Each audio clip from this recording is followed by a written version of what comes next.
Well, there's no question that microchips are important, and they do, as you say, they impact us every day. But it's important to keep in mind that there's difference in those chips.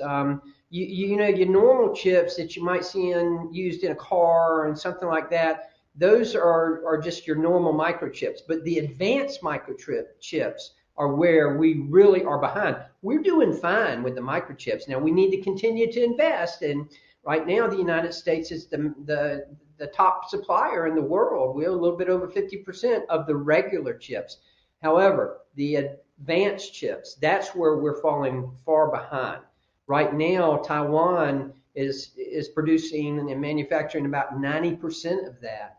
And that's a big problem. And China's getting ahead of us. That's another concern that we've got. And we can't allow that to happen. But we need this. There's no question about it. But at the same time, let's make sure we differentiate between the regular chips and the advanced chips because that's where we're behind at.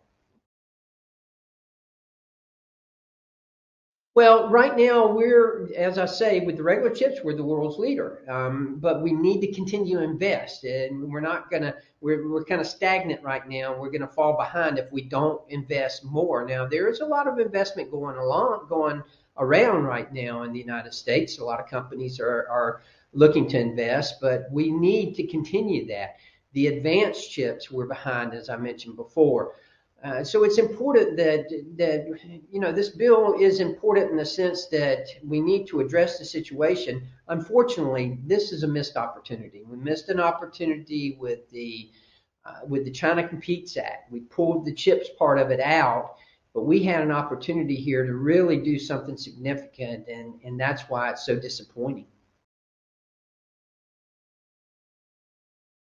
No, it's really not going to lower the cost. It is about keeping up with demand and being competitive and making sure that we've got a supply chain that's going to be there. I had a representative for one of the car manufacturers that I talked to last week that told me they were having to shut three plants down because they can't get the microchips for the trucks.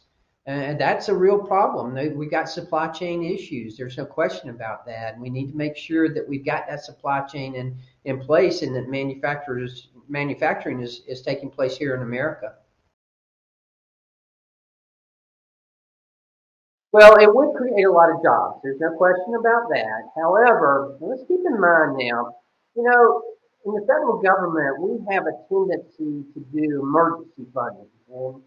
And this is just one element of manufacturing that we need to improve on here in America. There's ways that we could address this that would boost all manufacturing and not just microchips. And that's one of the arguments that was made.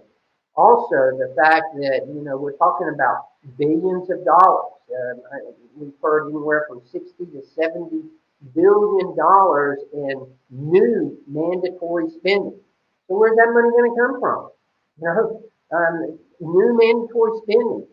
Whereas, if we were to put it just in manufacturing here in America and not just single out one particular industry, that might be a better way for us to do it.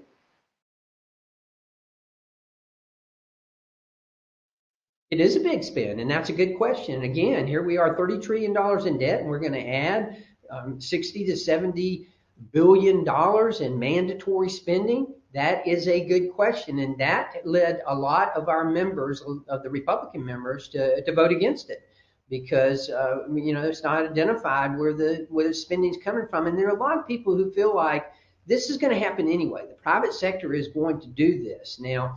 We need to make sure that we're competitive with China. We've identified the two greatest challenges in our country, we being the Republican conference.